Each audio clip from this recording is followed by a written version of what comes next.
Então, eu tava assistindo um vídeo agora do Alta Linguagem, perdão. É um canal bastante equilibrado, em particular porque tem dois gordos compondo ali o cenário. Então, acaba sendo fisicamente bastante ordenado, né? Com duas massas esféricas se contrapondo-se de forma muito equitativa, certamente. E eles fizeram uma pergunta, né? Que eu gostaria de responder. Mas que é vou tirar a merda do óculos, porque senão fica refletindo a luz aqui. Que é a seguinte: o vídeo é sobre o Guilherme Freire, daí em determinado momento o companheiro lá pergunta: você não tem pai não pra ficar seguindo esses caras? Alguma coisa assim. E eu respondo: não, não tem. É simples.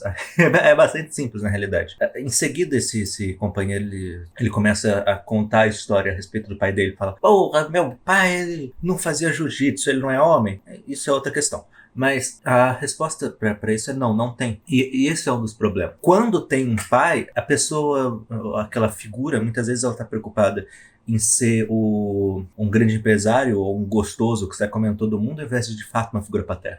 Então, mesmo que tenha a figura com uma presença física ali, é uma presença equivalente a uma planta inútil, tipo uma samambaia, não capim-cidreira ou hortelã ou batata.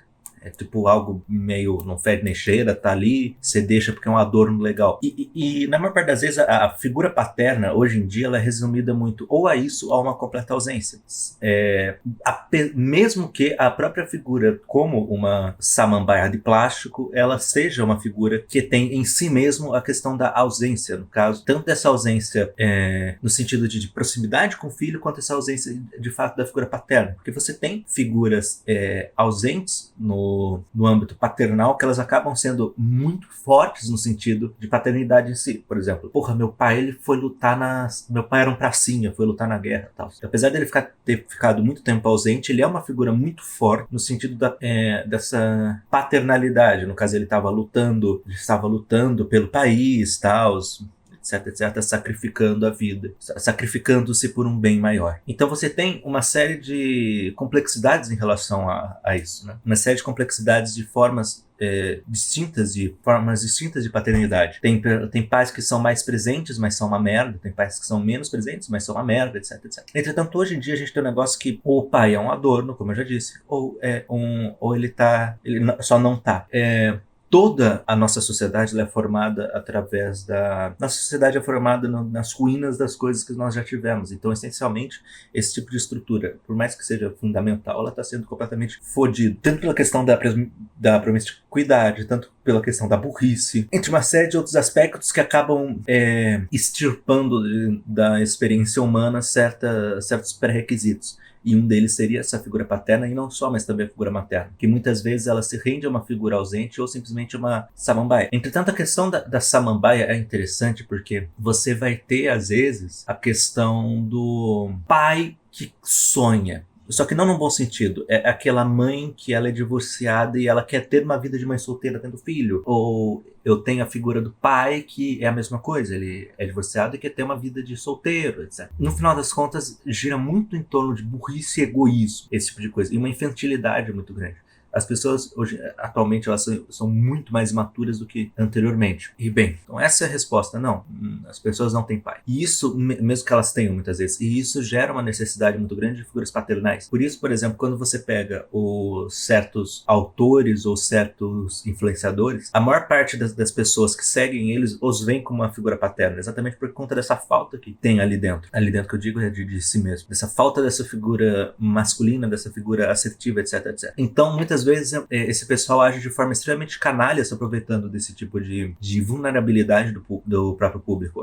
Na maior parte das vezes, eu creio que seja de maneira pouco intencional, mas acaba que acontece, sabe? Inevitavelmente. Ainda mais quando a molecada ela tá começando que é geralmente a faixa etária desse tipo de canal, de grupo e tal. A molecada ela tá começando a entender como é que funciona homem e mulher, sei lá, qual que é o seu papel no mundo. Então começa a sentir uma necessidade muito grande de ter algum guia para tal. E na falta do próprio, eles vão acabar se arranjando com o que tem. E que muitas vezes se resume a um influenciador ou alguma coisa assim. É uma merda, mas é assim que as coisas funcionam, infelizmente. Então não, as pessoas não têm pai. Então sim, esse pessoal se aproveita. É meio canalice, mas tá ganhando a vida e no final das contas, hoje em dia, é isso que importa, né? Dinheiro, sempre isso. Então, é uma merda. Outra questão a qual eu gostaria de falar é essa questão do pai mítico, né? Do pai ideal no sentido da figura masculina ideal.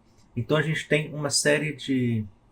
que isso também vem do questionamento do gordo número 2, sei lá, não lembro o nome deles.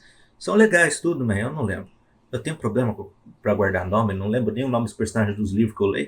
Mas enfim, ele começa a falar, porra, meu pai não era homem porque ele não lutava jiu-jitsu, pá, foda-se. Meu, não era não. Assim, por que não era? Porque o parâmetro para homem é muito diferente do que é um homem em si. Então, quando a gente tem esse tipo de influenciador, assim, vendo no ponto de vista do influenciador, a gente tem esse tipo de influenciador que, porra, o homem ele tem que acordar às 4 horas da manhã, correr sei lá quantos quilômetros, tem que caçar um urso, depois ele tem que, sei lá, Então não, de fato não era homem. Com esse tipo de parâmetro, não era. Assim como meu pai não é, e a maior parte dos pais que existem. Porque esse tipo de coisa, esse tipo de coisa, no final das contas, é uma máscara que tanto o influenciador quanto o que o influenciador usa, que o influenciador ele imbui nas pessoas com ar de messianidade ou xamanismo, né? Aquela coisa de, puta que pariu, nossa, eu descobri as leis fundamentais do mundo.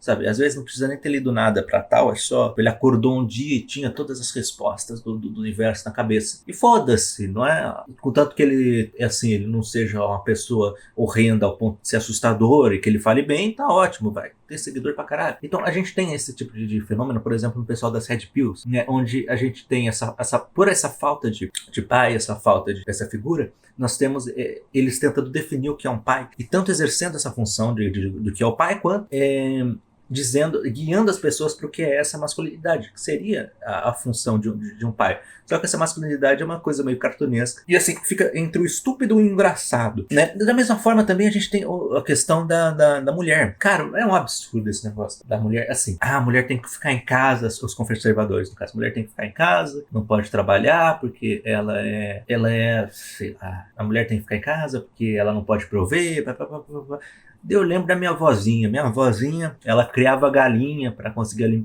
ajudar a alimentar a família, porque eles eram muito pobres. Eu fico pensando na minha avózinha, né? Minha amada avó. Caralho, minha avó não era mulher, então? Porque ela não ficava só em casa, ela tinha que trabalhar. Rapaz. E assim, pensa em vários outros casos em que a vida, ela impõe certos parâmetros que são difíceis de alcançar e a pessoa tem que acabar se desdobrando de uma forma muitas vezes absolutamente surreal. Isso acontecia muitas vezes antigamente. Teve a Revolução de 30 e aqui onde eu moro foi um dos lugares mais afetados pela Revolução. Então você conversa com o pessoal, tem história de famílias inteiras se escondendo dos mineiros embaixo das fazendas, né, dos porões e tal. E umas histórias bem estranhas desse jeito. Você para por ouvir assim, você pensa, rapaz, deixa eu tentar pegar esse ideal masculino e feminino e colocar nesse negócio. Não dá, por quê? Porque a mulher, ela não tá cuidando da casa e dos filhos, ela está se escondendo dentro de um buraco para não morrer. Caralho, velho. Então não é uma mulher de verdade. Assim, sobre essas histórias da Guerra do Café com Leite, Guerra do Café com Leite? Confundi o nome de novo, eu sempre confundo os nomes. Enfim, muitas dessas histórias são meio mentirosas, tal, mas eu acho elas divertidas mesmo assim, né? Coisa de cidade pequena, eu acho incrível. E então a masculinidade ou a feminilidade diz muito mais respeito a como é que eu defino isso? A um espírito, a uma filosofia de agir, a um modo de pensar, a um modo de ser, do que de fato uma série de regras ao qual você tem que corresponder exatamente. Por exemplo, tem que beber 7 litros de água, eu tenho que fazer academia, eu tenho que... Eu tenho um parente que é obeso, mas ele não é menos homem do que parente do que, sei lá, meu irmão que gosta muito de academia e tal. E no final das contas, tudo se resume à questão mais supérflua e visual, exatamente porque o que as pessoas buscam, o que elas dão umas às outras, não é a coisa em si, mas sim a aparência da coisa. E para ter a aparência da coisa, basta ter a aparência de alguma coisa.